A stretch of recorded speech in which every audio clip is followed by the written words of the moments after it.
you very much, Dr. Ade. I'm delighted to be here. I honor the ancestors.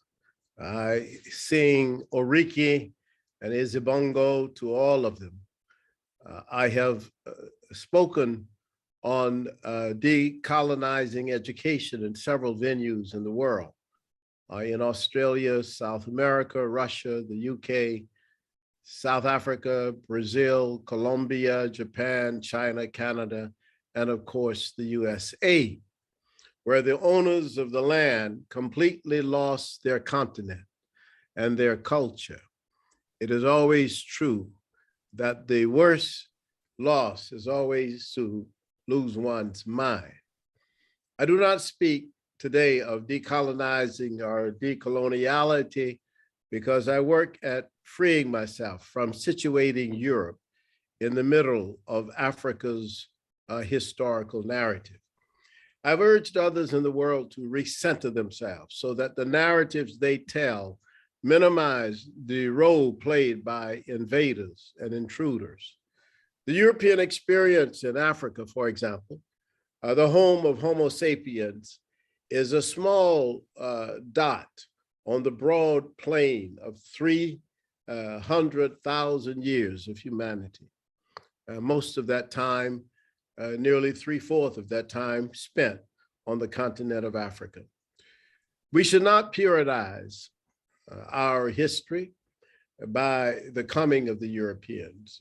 We should understand that the processes of history, particularly when it involves invasions and intrusions into cultures, we understand domination, the notion of hierarchy, the bringing of patriarchy, and the bringing also of what has been called racism. We will have a conversation about that a little later. But this lecture today, this annual Afrocentric lecture, the inaugural one, and I really appreciate my faculty, my students for allowing me to at least say a few words today on this inaugural lecture, is really intended to refocus intellectual discourse in the way that we see humanity, because we have always argued as Afrocentrists that there is only one race, and it's Homo sapiens, and that Homo sapiens were originated on the continent of Africa.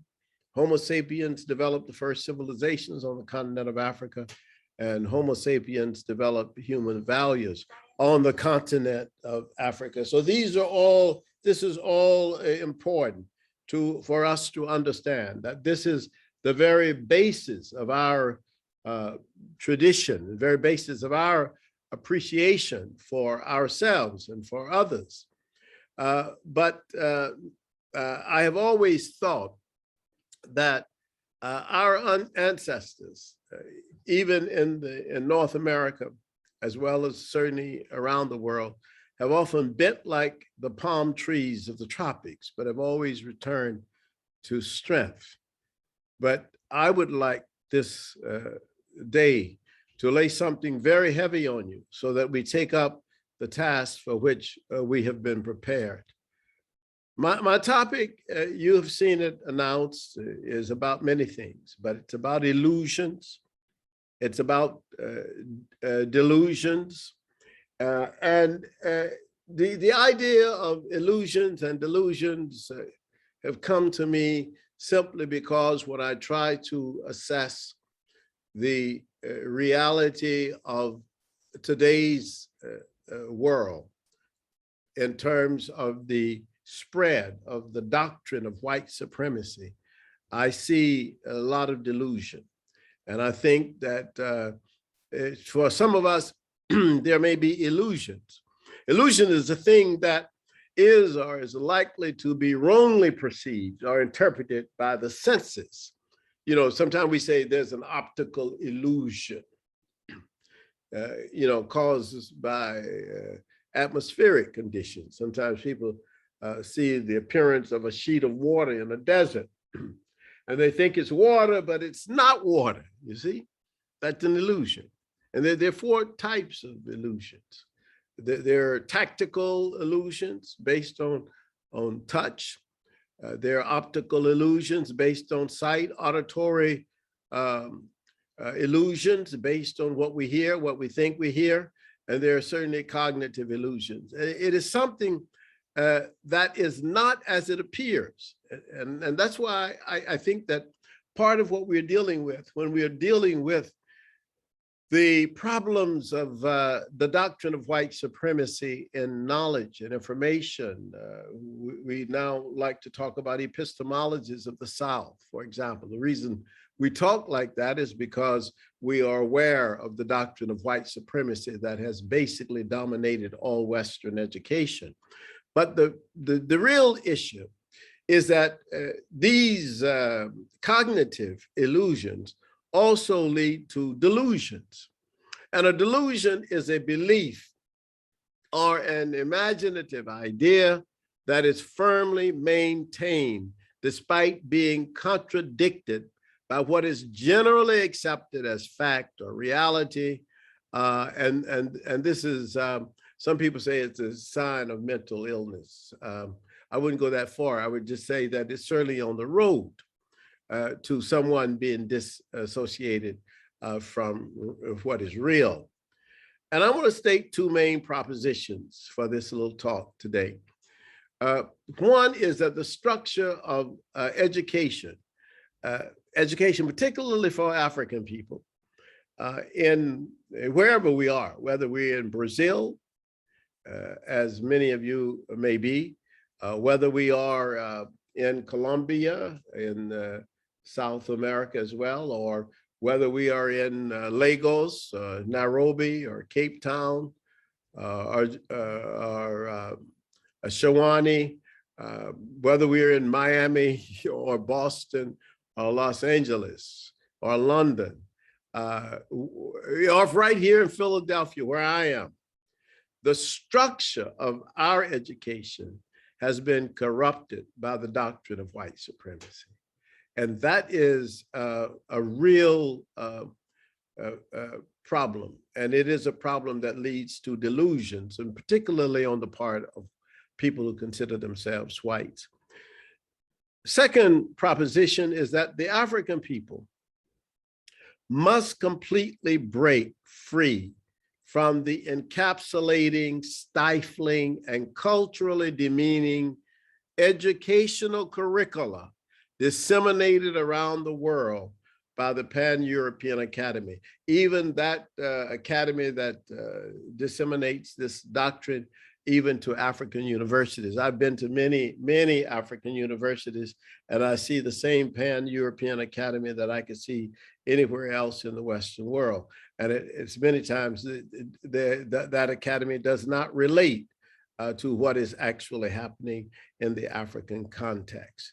So once we have transformed ourselves in a way that we can understand the human discourse and the necessity that we get back to understanding how African people who were the first Homo sapiens and the only Homo sapiens for nearly 230,000 years, how African people saw Ma'at, the concept of harmony and balance and order and justice, truth and righteousness.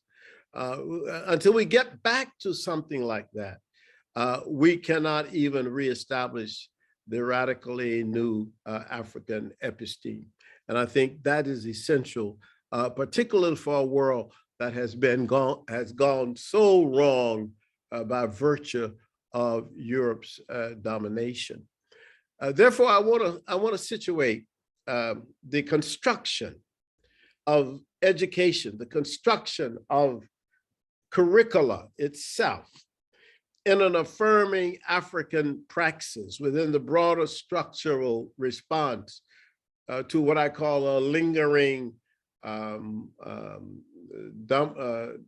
domination model of education.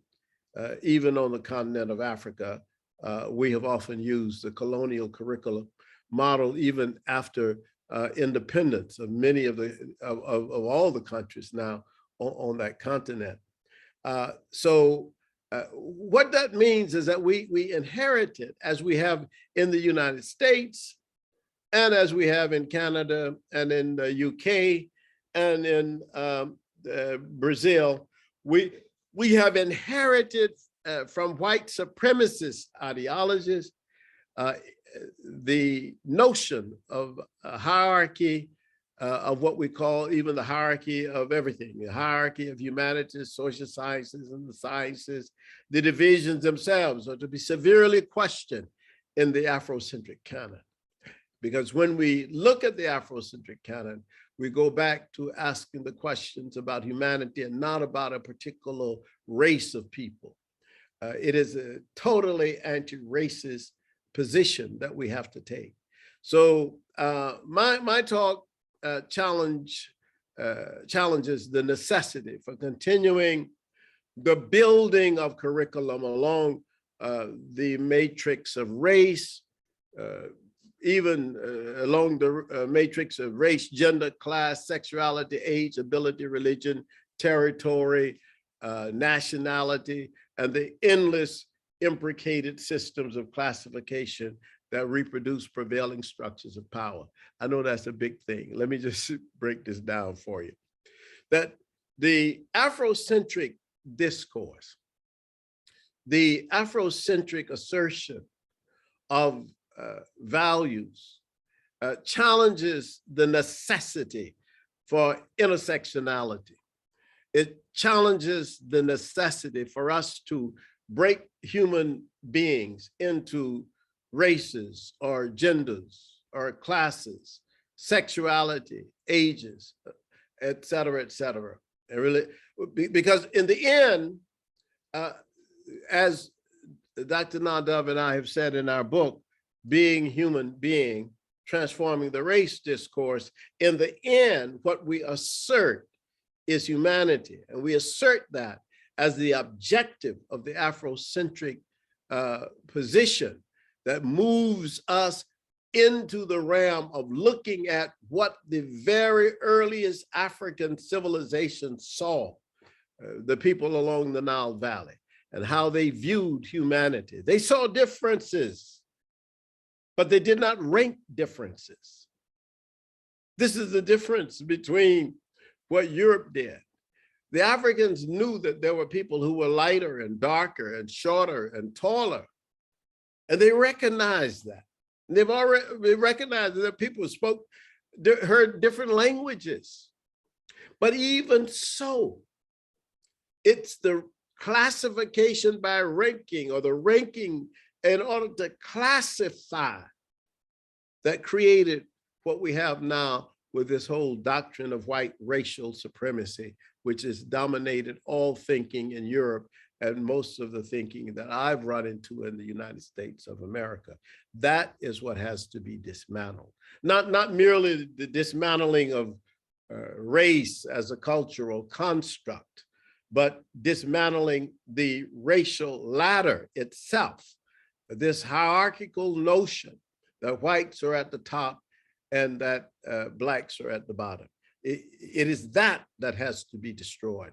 And I think that that is what most of us who have taken on the epistemology of truth have committed ourselves to do.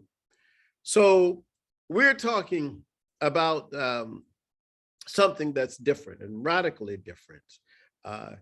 In this sense, at stake is much more than a narrative dispute within or beyond the walls of the Eurocentric Academy. We are talking about the necessity to mark silences, to mark erasures, and the unnegotiable recognition of our equal humanities and humanness, the necessity to recenter and redefine the terms of our conversations, and the necessity to work transversally against the compartmentalization of special topics and areas so as to make these questions undeniable, irrelevant to the African project, which I think is central to the world objective of humanization and liberalization. There's some facts which must be faced, must be reflected upon and understood for us to correct the path. And I say honestly that we can do this. I believe we can do this. I think Afrocentrists in their research and analysis have shown that this is possible. Take some examples from American history as instructive, and I'll give you three, and then we can even talk about more. But I choose to speak of these three because they have come to my attention recently through my own reading. First, when the Europeans arrived in America and New England, what was named New England by the Europeans, it was certainly not named that by the people who were already there. Those people called their land something like the Dawn Land, the land of the rising sun. So that was what they called it. When the Europeans got there, they said, "Oh, we're from England, so we're going to call this New England." You see, this again domination. The whole idea that you come into somebody's land and you assume that you can then redefine and dominate that territory. That's precisely the first crime against the indigenous people, the people who are already here when the Europeans arrived. Because when they got here, they found here human beings living their lives, raising their families. It was not long before edicts were passed and given to white settlers who that allowed them to go into the countryside to kill, to slaughter the indigenous people, the Penobscot and Wabanaki people, scalping them in order to take their territory. If you bring me so many scalps of indigenous people, you can get so many acres of land. That was the bargain that was often made. Hundreds of these edicts were given by the white settlers when they came into a territory to encourage white people to go out and take the land of people. This was not just done in North America. I mean, I was traveling some years ago in Argentina and discovered that the same thing happened to the indigenous people in the south of Argentina, Terra del Fuego. It's the same sort of thing, this idea of going out into the countryside, killing native people, and then taking their land. That happened in the United States of America as well. And this is part of why there is this big outcry now on the parts of some people of European descent about what they call this critical race theory, I guess, this whole idea of saying, let's look at the history, the history that has been taught in the United States and raise questions about it and say, okay, this is the way it was, but now let's correct this and let's move on in a more positive way. But there are people who don't even want you to raise the questions, but the questions have to be raised because when you start looking at the text and you look at the edicts, the laws that are that are available to look at, for example, in New England, you see these edicts that are calling for the scalping of indigenous people. So what is this about? What are these hundreds of edicts that were given by the settlers? What does this mean? What does this mean when the people who themselves say they are Christians who are coming and yet they accept these edicts as a way to go out and in their judgment and their understanding of the time to destroy what they call heathens? If people were considered heathens, then they said, well, then it was all right to do this. I mean, what God would give people the right to do that? But that's what they believed. They accepted that belief. This was They believed that that they could do this and that this was correct. And yet, if you ask most white Americans, they believed that it was the Indians who were responsible for starting scalping, that the Indians scalped whites. And in fact, all of the films, many of the films, the old films about Native Americans, you would have them scalping white people. But who brought that technique, that tactic to North America? If you go back and you look at the earliest documents of the settlers coming from Europe, that is precisely their pattern and not the pattern of the native peoples. So when we get ready for what they call Thanksgiving, remember that the native people were people who, in fact, were really massacred very early on in order for their land to be taken. Now, the second one is similarly strange, and it is the often heard shout, "Remember the Alamo," as a war cry. And many older people have seen what they call the John Wayne movies of the white Americans defending the Alamo. But it's a delusion, because the Alamo was number one in Mexico. Texas was part of Mexico. And in fact, Mexico lost half of its territory as a result of a war with the United States. And that war was precipitated by many of the things that happened in Texas. And the principal thing was the defeat of the white settlers who had basically squatted inside of the territory of Mexico.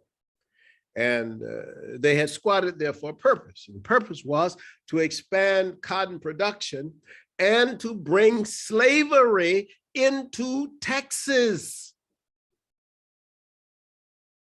That was the reason that the whites were in Texas. They were not in Texas for no reason. They were in Texas, actually, to be able to expand the territory where Africans could be enslaved and they could make more money on the lands of the Comanche people and the territory that was controlled by Mexico. But when one starts to study this, you can begin to see it. Stephen Austin was a huge slaver. He basically controlled many Africans. He was deeply involved in trying to bring Africans from Louisiana and other states into Texas in order to start a big cotton business. But in 1829, Mexico had outlawed slavery. And the person who was responsible for making certain that it was outlawed was an African by the name of Vicente Guerrero. And Guerrero was the first president of Mexico, and in fact, of African descent. And so I always say, Obama may have been the second in North America, but the first was Vicente Guerrero. And he outlawed slavery. Mexico passed that law, and yet the Americans, the white Americans, went into San Antonio and took over the Alamo, and they were trying to claim Texas for themselves so that they could, of course, have slavery.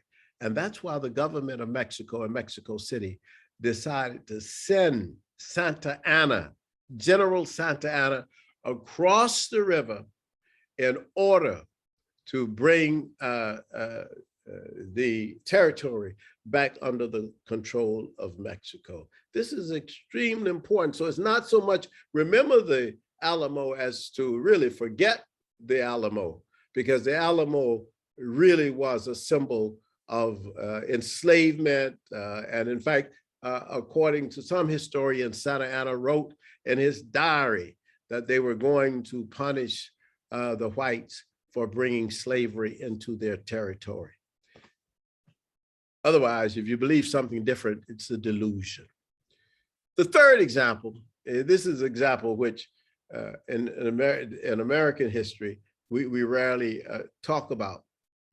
But it's the fact that if you live in America as an African person, you're often affected by the same domination, white domination, white racial supremacy doctrine.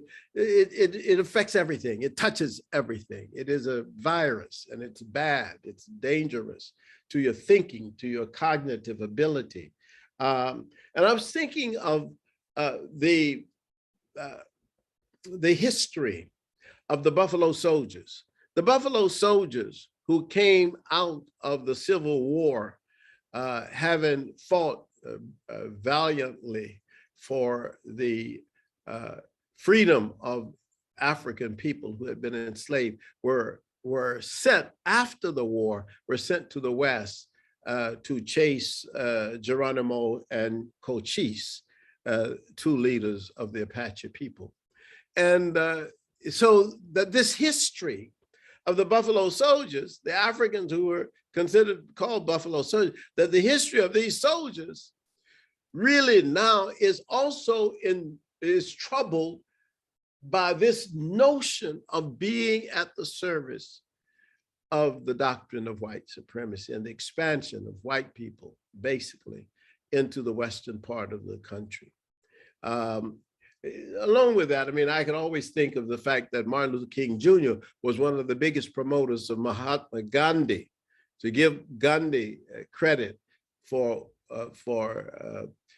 his notion of nonviolence, and yet, of course, King did not know that Gandhi considered the Africans in South Africa savages and primitives and not equal to the Indians in South Africa. I mean, in fact, Gandhi was a very big racist, and a very big racist even against many of the Indian people in India, particularly the Sudras and the Dalits. But that's another question. But I'm just saying that all of this is affected, I believe, by the doctrine of white supremacy. Now, how do we start to dismantle this?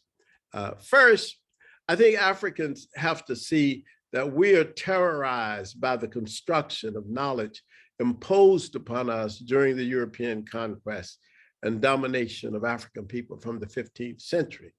If we do not admit and understand this fact, we will be disinclined to emancipate ourselves and others from participating in the domination of the white world, its domination of us by the white world.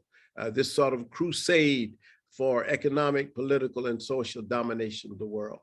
In fact, we've often been carriers of that ideology for too long, believing in the falsification of history promoted by major white intellectuals. It is no wonder that we bless and we honor John Hendrick Clark, the late African-American historian and cultural icon, who said that when Europe conquered territories, especially during the 18th and to the 20th centuries, the Europeans not only occupied the lands, but they also dominated information about the lands.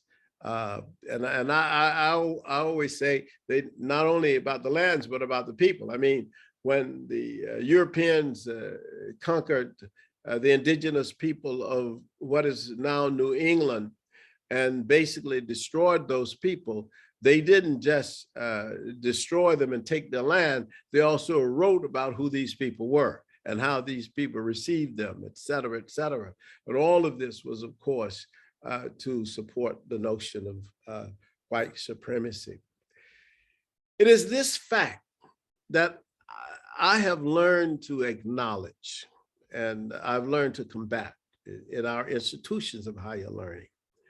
For some of us, this is scary since we have not been without Europeans legitimizing our knowledge or our status since the 16th century. We might feel lost without the Bible.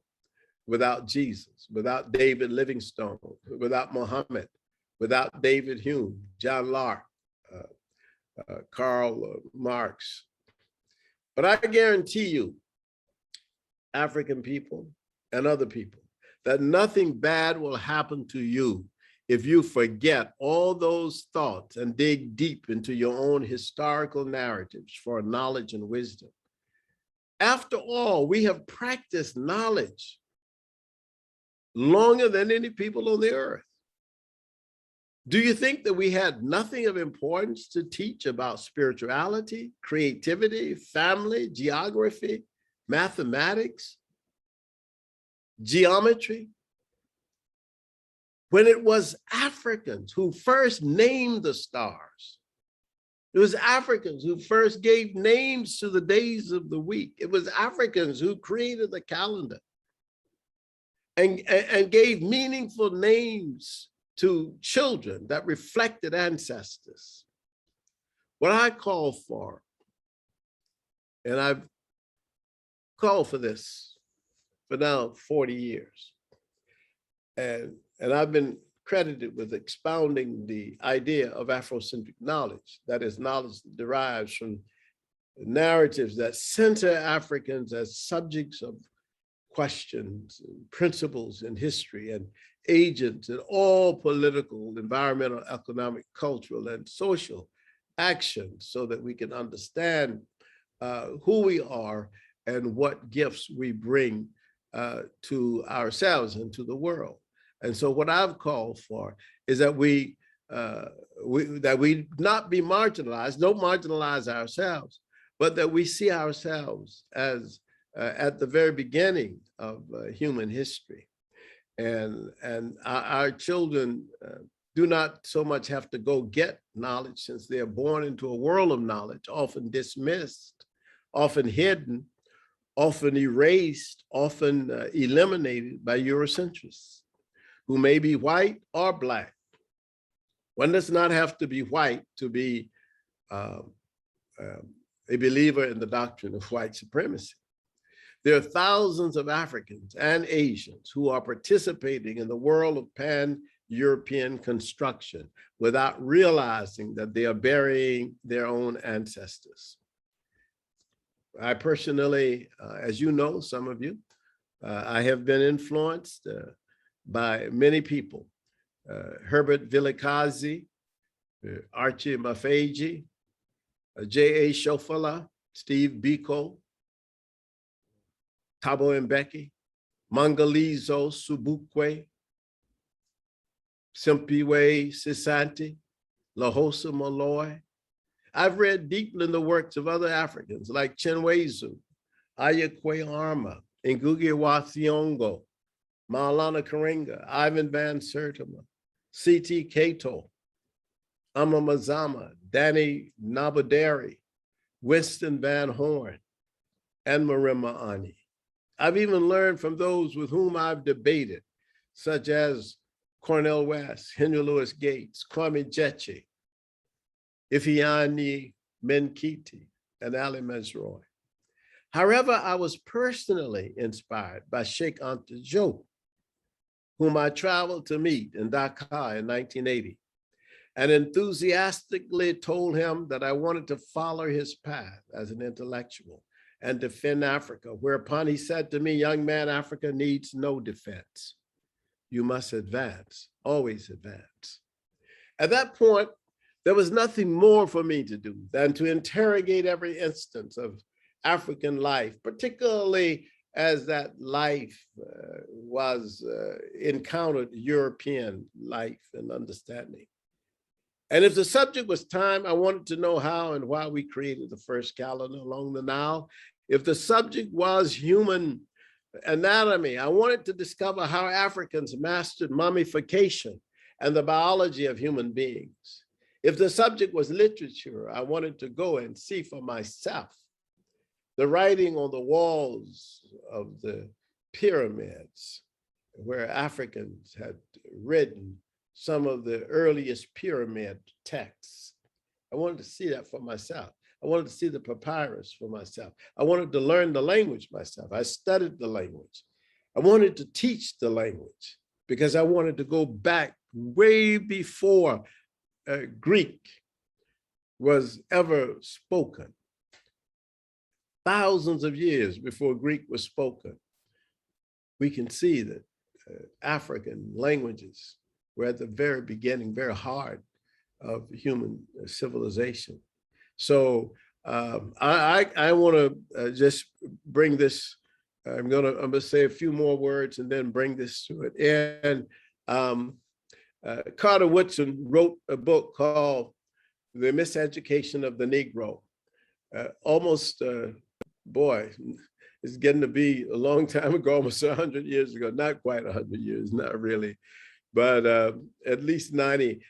He wrote The Miseducation of the Negro, and he said, if you went to school, you would never learn anything except the inferiority of Black people. And this is one of the things that we as students in the 1960s, certainly at the University of California, we knew this at UCLA, that if you went to school, and many of us older scholars went to universities in the 60s, partly as a response to the death of Martin Luther King Jr. and the death of Malcolm X.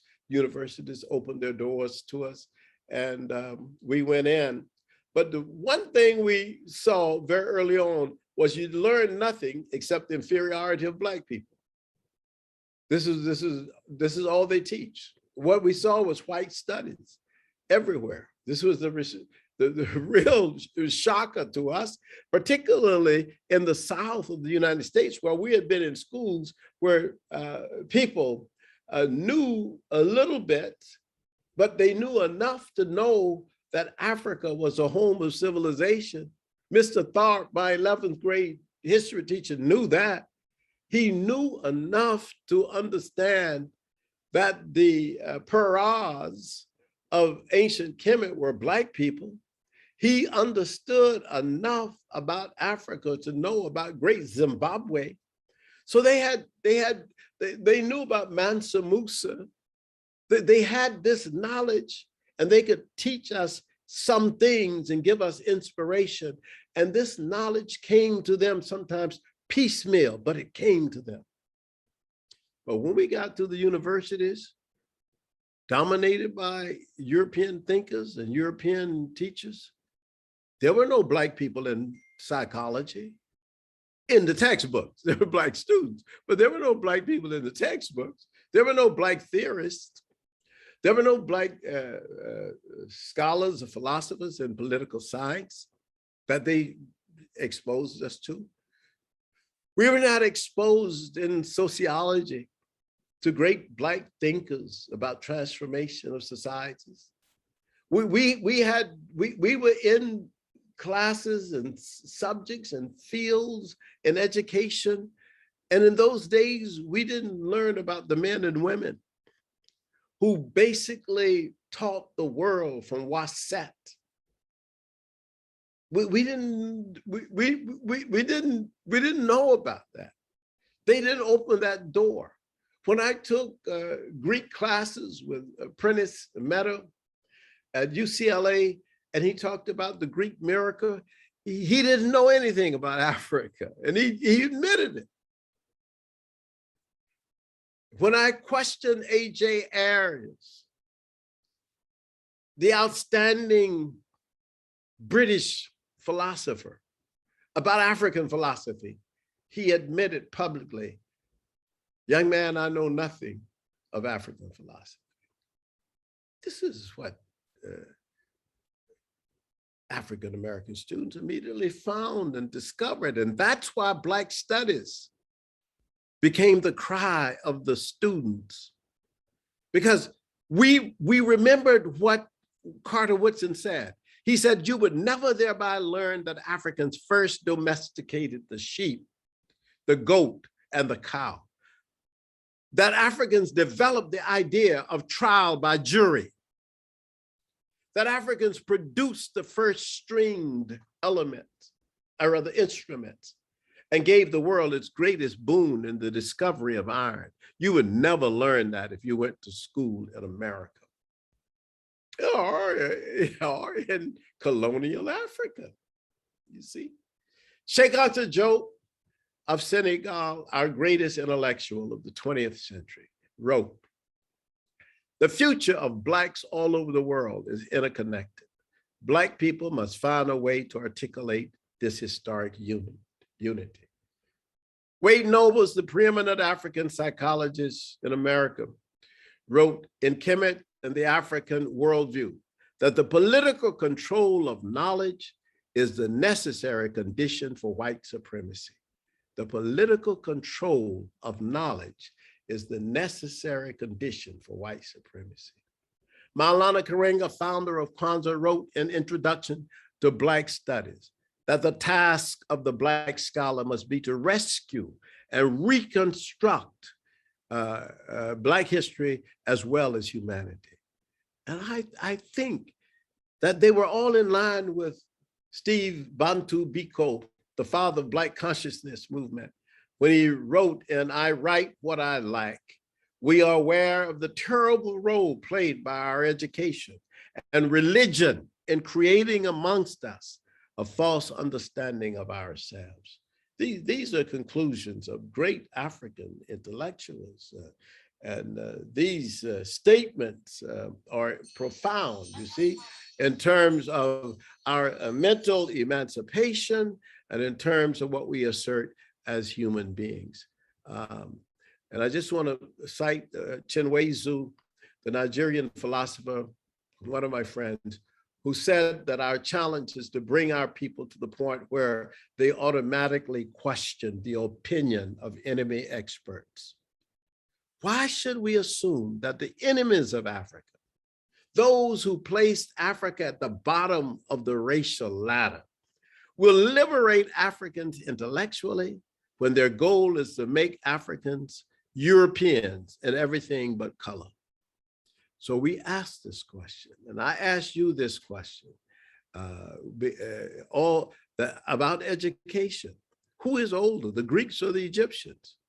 You know the answer. So then why do we start with Homer instead of the pyramids? The pyramids are the most foundational objects of human knowledge anywhere in the world. It's not Homer's Iliad or the Odyssey. You know, one shouldn't start discussion of knowledge there. Start the discussion of knowledge at 2700 BC.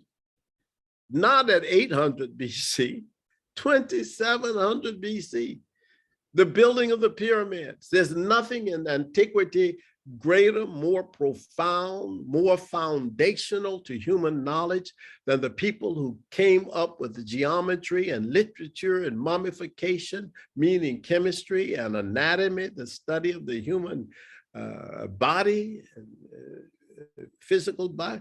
I mean, there's nothing greater than that. That's the very beginning. No intellectual in the ancient world should be before Imhotep. Not just the father of medicine, who was worshipped as a deity, but also a mathematician, the builder of the first pyramid,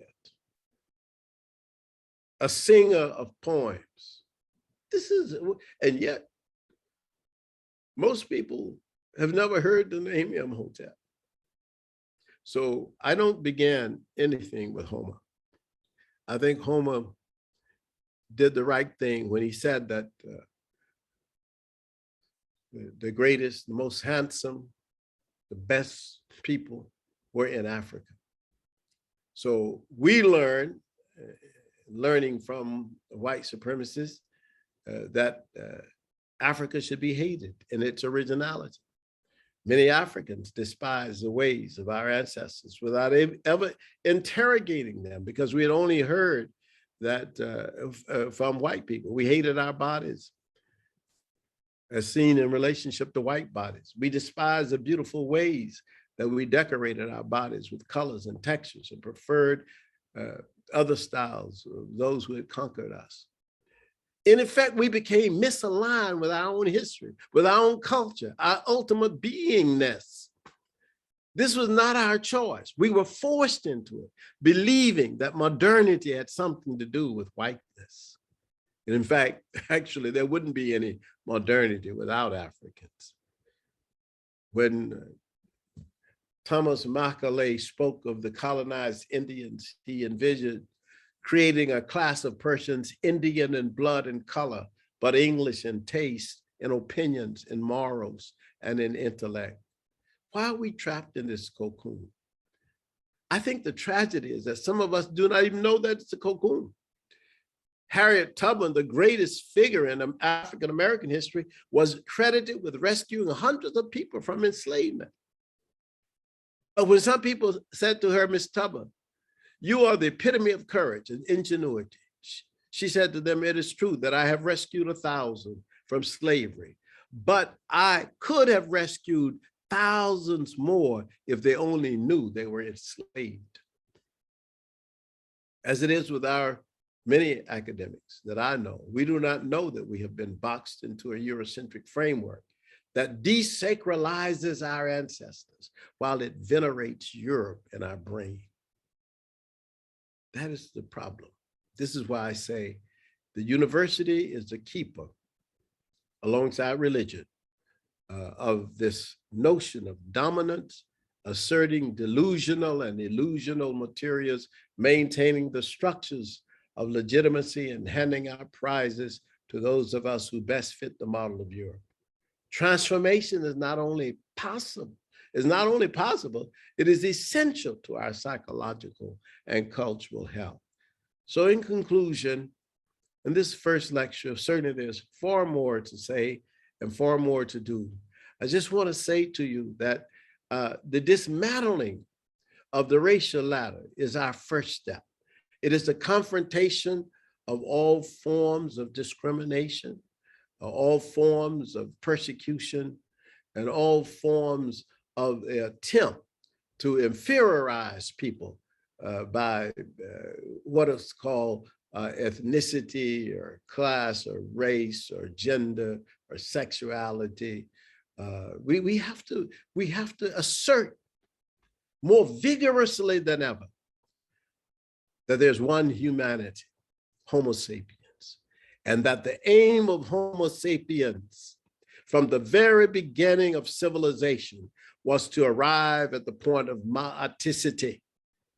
And ma'aticity meant that you work toward truth, righteousness, justice, order, harmony, balance, reciprocity. If we do these things, if we follow this path, then I am certain that all of us will one day be happy to rejoice and appreciate that regardless of where we have come from, in whatever land or country we are, whether we're Africans in Mexico or Africans in Puerto Rico or wherever, that we understand that it is the naming of our ancestors in our children that help us to maintain our dignity and our sensibility, our rationality, you see, because to lose your mind is the worst thing that you can lose. Thank you very much. Asante sana. Thank you, Dr. Asante. At this time, we will take questions from the attendees, from the audience. You can put them in the chat or raise your hand and we can. We have about time for 2 questions, but I don't see anything in the chat. Do you? If we don't have any chats, it is still good. I see one, let me see. Oh. You have one. Can you hear me, Dr. Asante? Okay, yes, I see, and I see the question. This is a good question. Arlene Holt, Egyptians today reject the idea of African. They appear more aligned with European ideas and hierarchy. Consider the attitude toward Anwar Sadat himself. Doesn't that make it much harder to end the delusion? This is wonderful. This is a wonderful question. And I've been to Egypt about 16 times. And we do have people in Egypt who reject the idea of being Africans, and they are correct because they are basically Arabs. So that's the bottom line of it. Part of it is, again, is like the white Americans coming to North America and rejecting the idea of being called Apache. I mean, they are from somewhere else. And even though they are living on the land of the Apache or the Cherokee. So that's what has happened in Egypt to a large extent, that the people who dominate Egypt today in a contemporary sense are people who came from Arabia. They came from Arabia in the 7th century. And they came actually as to support. Originally, they were asked to come by the Africans. The Africans asked them to come to help them throw off the Romans.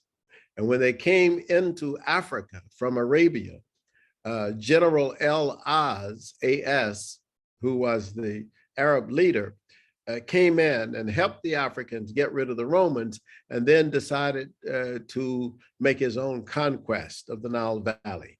And that opened up the gateway for many Arabs to come into Egypt. So now you got Arabs in Egypt, many of them claiming not to be Africans. So when I'm in Egypt, of course, I go to the Black villages. The Black villages have been there for thousands of years. They're still there. And in fact, the island of Elephantine is 3,000 people, and 90% of them are Black, and there are no Arabs that I know of who live in Elephantine.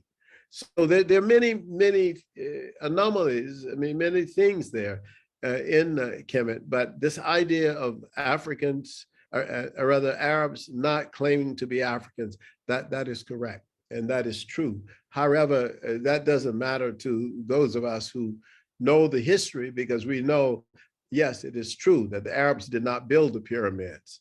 The Arabs did not build the city of Waset or the temple of Karnak, or the city that they renamed Luxor. That city was not built by the Arabs, you see. Much like the Greeks, who had intruded Egypt before the Arabs, the Greeks named Waset, this great city of Waset, they named it Thebes. And then when the Arabs came in, they named it Luxor. So, but the base is all African, and it's all there. And I have friends there, and who are Africans. So I know that Egypt, much like Libya, were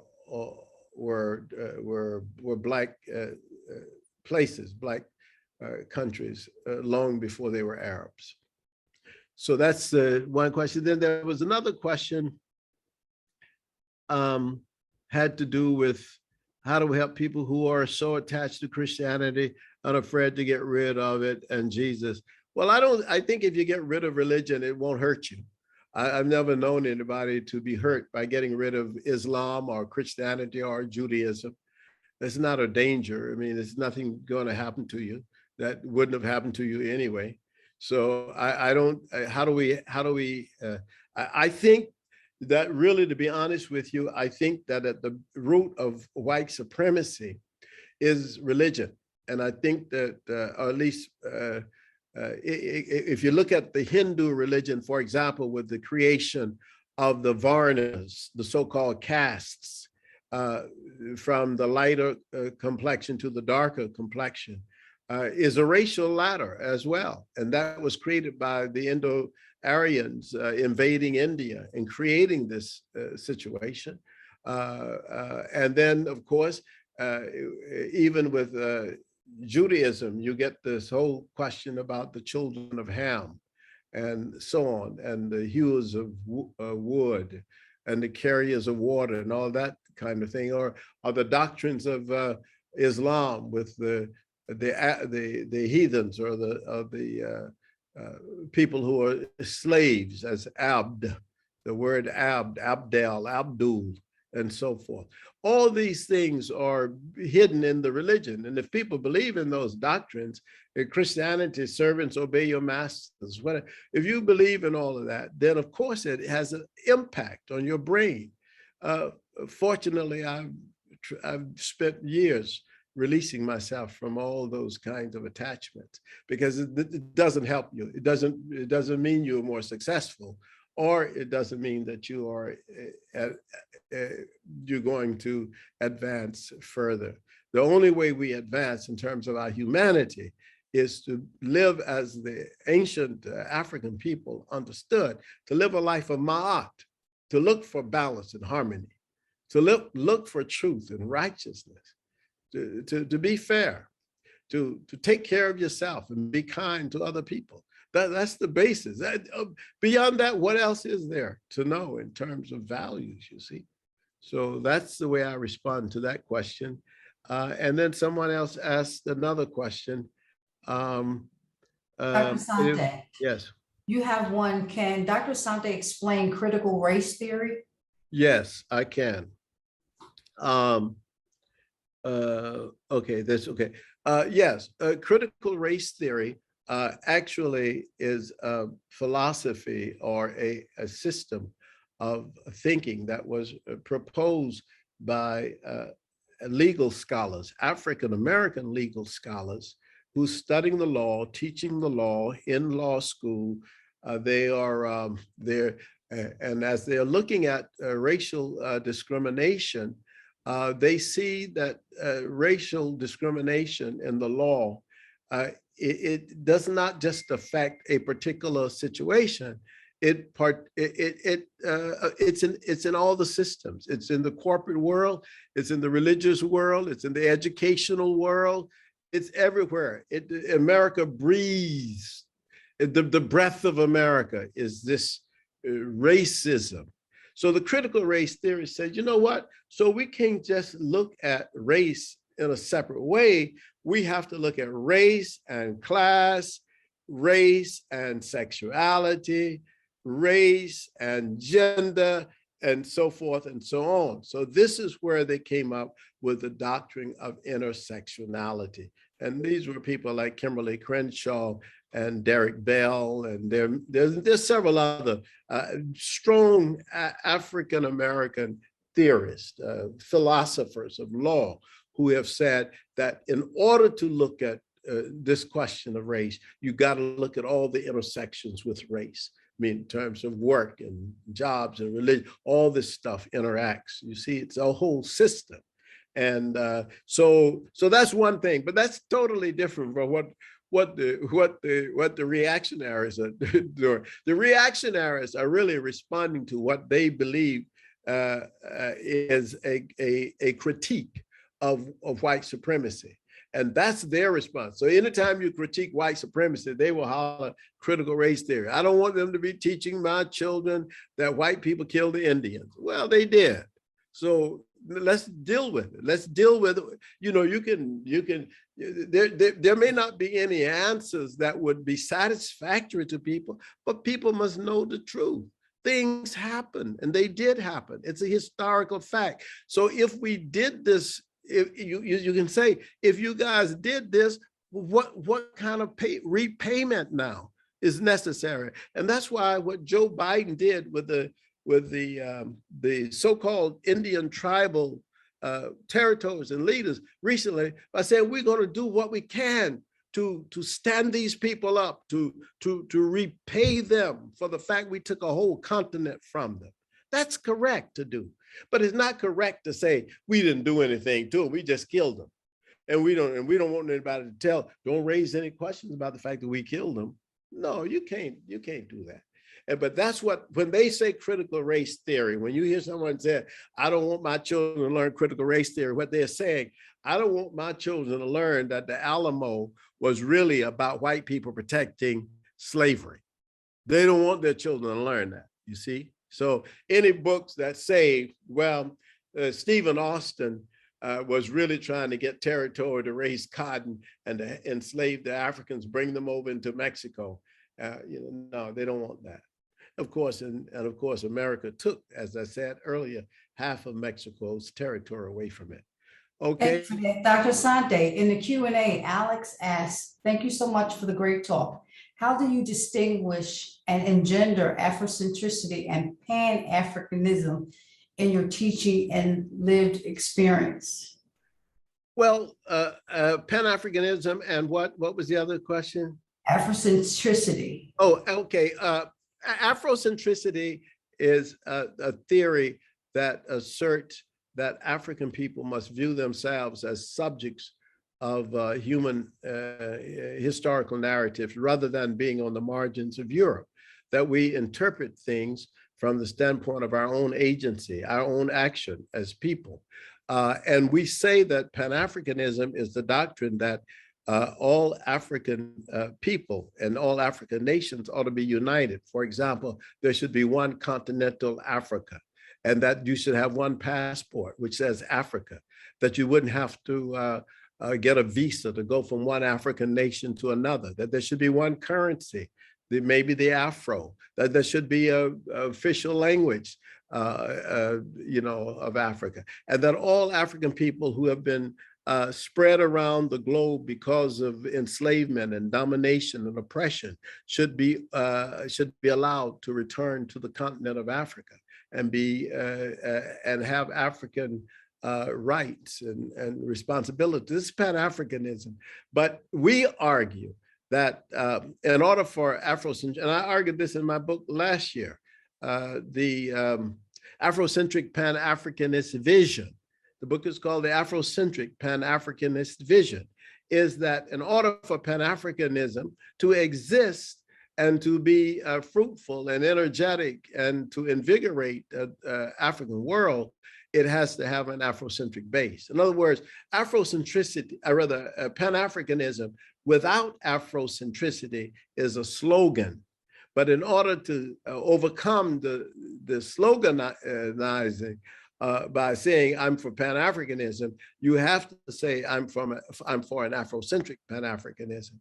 And that way, that allows us to use Afrocentricity as an organizing principle for Pan-Africanism. I see there is also a question from an old friend of mine from Paris, Mutu. So I'm glad to see he's on here. He says, thanks for your wonderful, what can Africans do to de-Europeanize or de-Arabize their spirituality and their minds? And I think this is a good question, Brother Mutu. We've tried everything we can. Well, part of it is, number one, to interrogate our own spiritual traditions. See, before you go trying to practice somebody else's spirituality, ask yourself, what did our people do? And the reason we don't ask ourselves, what did our people do? Or how did our people do it? The reason we don't ask these questions is because Europe has so inferiorized Africa in our own minds that we don't want to be identified with that, because they've said we were heathens, we were savages, we didn't know this, we were primitive. And so we never want to ask those questions. But I had a beautiful experience a few years ago. One of my students who had studied with me for a year, she decided that she wanted to go home to Nigeria. And when she went home, she did something that her mother did not expect. She said to her mother, "Mother, I want to know where is our family shrine? Where is the sacred place of our people? I want to go there." And she said her mother broke down and cried. And the mother later explained to her, "You know why I cried? I cried because you had gone away to, she'd been educated in Switzerland and in the United States. And so I just knew that when you came back home, you would have nothing to do with our culture and you would just, have gone into the European world. But now you come back and you ask for yourself. You ask, where is the place that our people see as sacred?" And the mother had taken her there and just broke down. It was powerful. It's the most powerful thing, because what has happened to most of us is that we've lost our minds. But the only way to regain our minds is to de-Arabize ourselves and to de-Europeanize ourselves by at least attaching ourselves to what we know.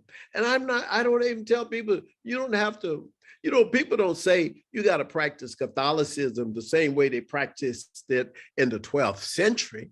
People don't say you practice Islam the way they practiced it in the 14th century. They say, you know what? If you're going to look at your African tradition, hey, there are ways you can look at it. There are all kinds of things you don't have to accept in any religion, in any quest. If you're religious, you make these choices. So part of the choice, though, is to make the choice for yourself, because there are no chosen people in the world except the self-choosing people. If you choose yourself, you are a chosen person. If you don't choose yourself, then somebody else is chosen. Thank you very much. Ms. Wilson, I guess I'm only here. Thank you. No, I'm sorry. Thank you, Okay. Dr. No, Asante. I just want to say thank you very much for a wonderful session. Appreciate it. And for all of the other questions that you have in there, you'll respond separately? I don't know. Are there questions or a couple of questions I Yes, could answer? you have Okay. several questions. You have one. Dr. Anderson writes, Joe noted we Africans need to be interconnected. What are some of the challenges to this goal? Well, some of the challenges to the goal of us being interconnected is knowledge. I mean, the first one is knowledge. We just don't know. I mean, I'm tremendously surprised by the fact that, for example, we are not aware of each other's information. And when Thomas Sankara was president of Burkina Faso, he organized something that was called the Institute of the Black People, the Peuple Noir.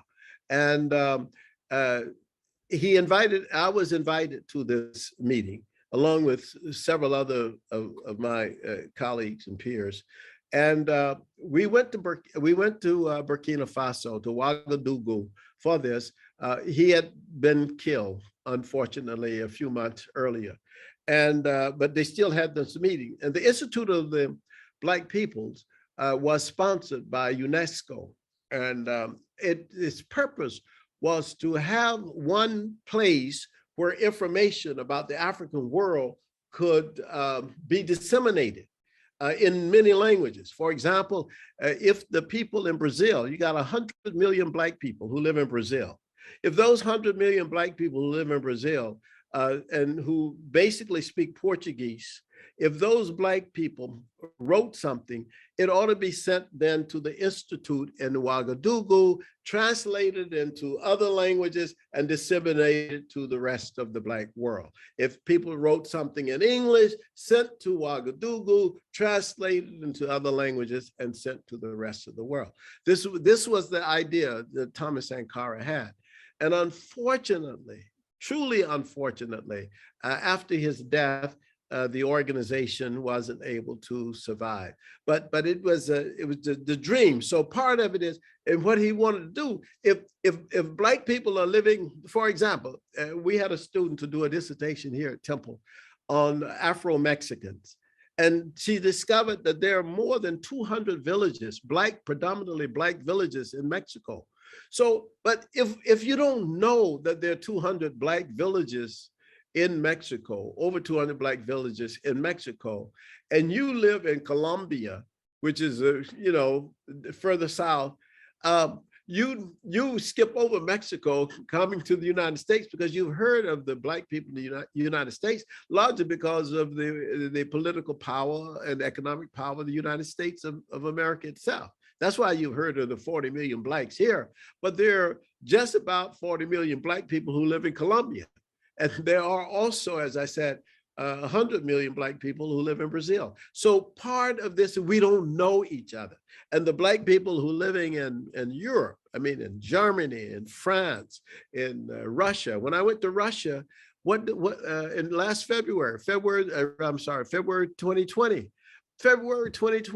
I go to Moscow, And lo and behold, one of the first people I meet is a Black person, you know, at the hotel. Second thing is that I go to the university and there are all these Black students from all over Africa, because the university I was at has a student from every country in Africa. They deliberately did this. They said, if we don't have a student from Botswana, we send somebody there to recruit a student, and we bring them to the university, we pay their tuition. So every country in Africa is represented at Rudin in Moscow. And this was and that's why I meet these African people in Moscow, and I say, wow, they don't know about the African people in Germany. They don't know about the African people who are in France and so forth. So all of this has to happen, but we will get there. But that's part of the interconnection.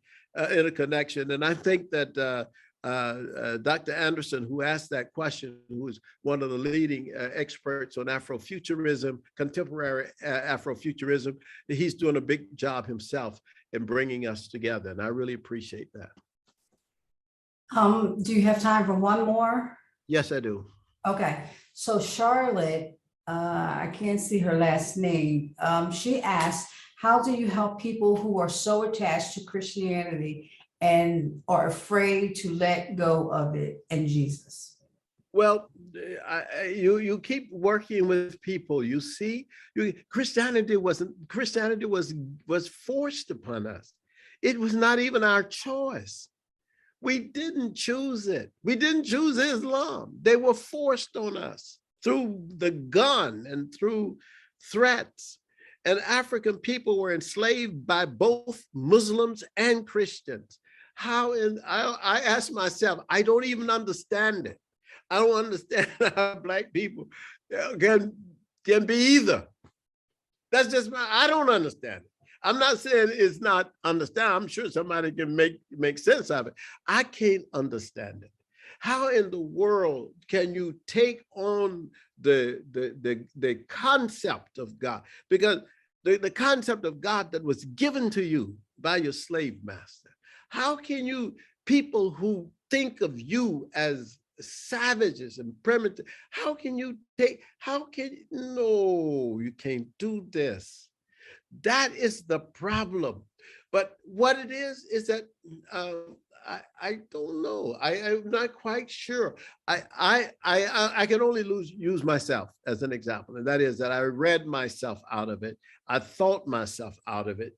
And so when Louis Farrakhan told me when I was a student at UCLA, young man, because you're so eloquent and you speak so well, the nation needs you. I went to the nation once and I said, well, but from what I can tell, the nation doesn't need me and I don't need the nation. The same is with Christianity. I said, you know what? From what I can tell, they don't need me and I don't need them.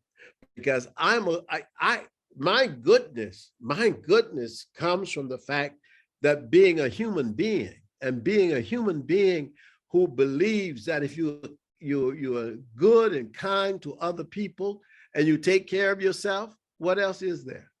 You take care of your children, what else is there? You know, that's my thing. So I know it's tough because people, I think part of it is fear.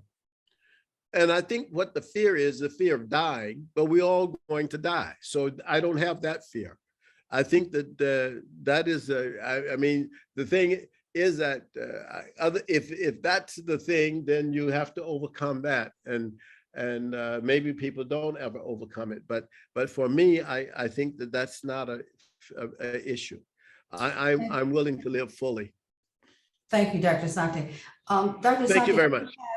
You have one person who's had her hand raised, Angelina Graham. Can I allow her to speak? Sure, please. Angelina, can you unmute yourself and ask your question? Okay. Just you go? All right. All right. And how about Lahasa? Lahasa is here? Oh, Malloy? Oh yeah. Let me speak to Lahasa. Can you unmute yourself? Lahasa, are you there? Lahasa.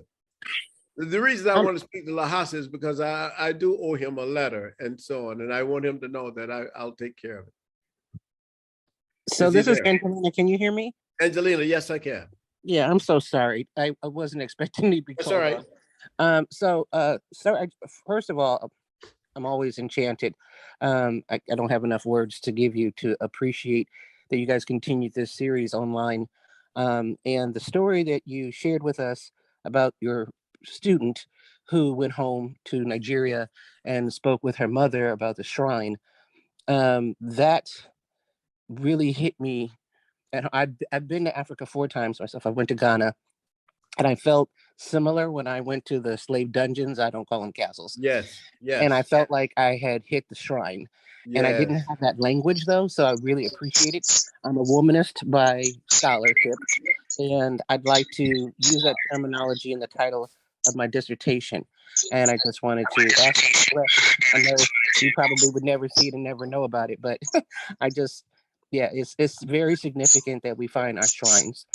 Oh, thank you very much for that. And I've been to those dungeons myself, and I know precisely what you're feeling. And I've walked through them maybe 10 times, and every time I feel the same sense of the spirit of the Africans. You know what we Angelina, what we do when I've gone, and I've led many groups to them.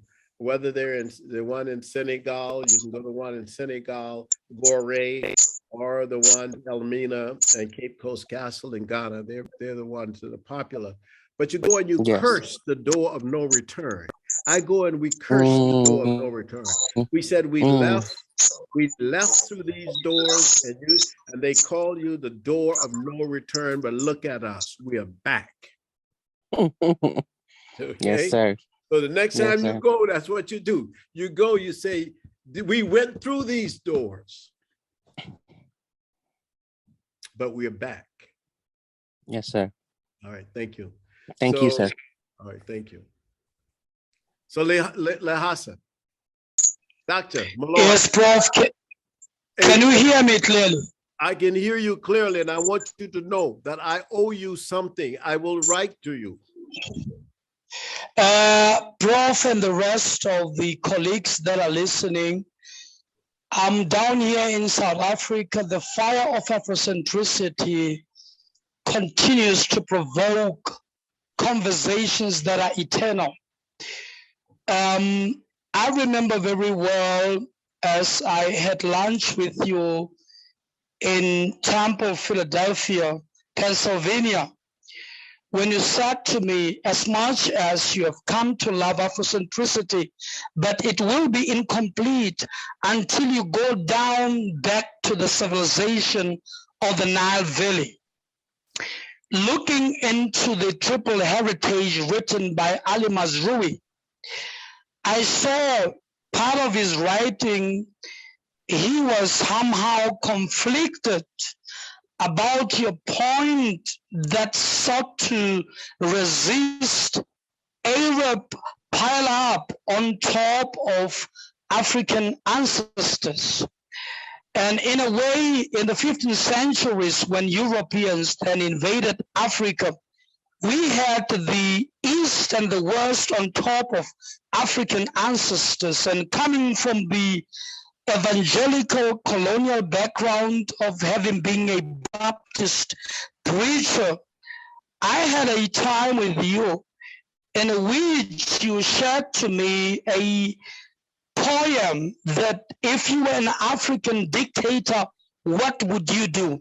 You spoke to the subject of raising the African shrines. That speaks to the fact that we have turned away from our ancestors.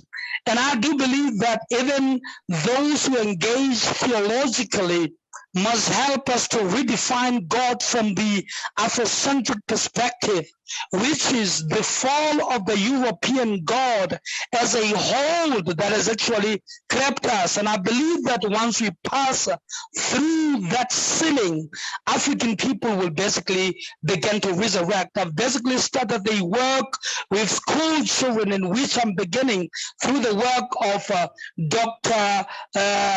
Noah Dove and Yola work on Afrocentric blueprint that is about the time for the sons and the daughters of the soil to begin to awaken. And after 3 years working through my PhD, I'm beginning to feel that I'm ready to resurrect a temple of Afrocentricity within the University of South Africa. And I'm eternally indebted and very grateful for the work that you've worked and that indelible mark that you've definitely worked in my heart. And I believe that unfortunately, many people are still trapped within the Hegelian narrative of Africa. But I believe that once we break through the Euro narratives of a God which have metaphysically captured us, African people will begin to be liberated. And thank you very much. And I want you to know that whether you are here in flesh or in spirit, absent from us, we are taking this fire to the world and we are running with it. And thank you very much for what the Temple University of Ecology have done for us. Thank you very much, Dr. Malloy.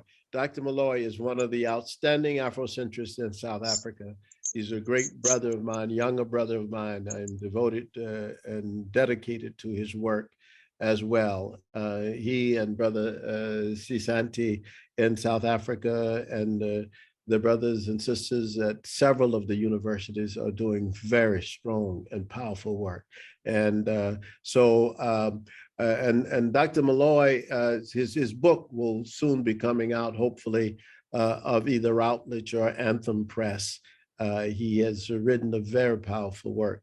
So thank you very much, all of you. I appreciate the fact that you have come and you attended. Thank you very much, Ms. Wilson, for being our hostess. Peace. Thank you so much, Dr. Asante, and thank you for attending.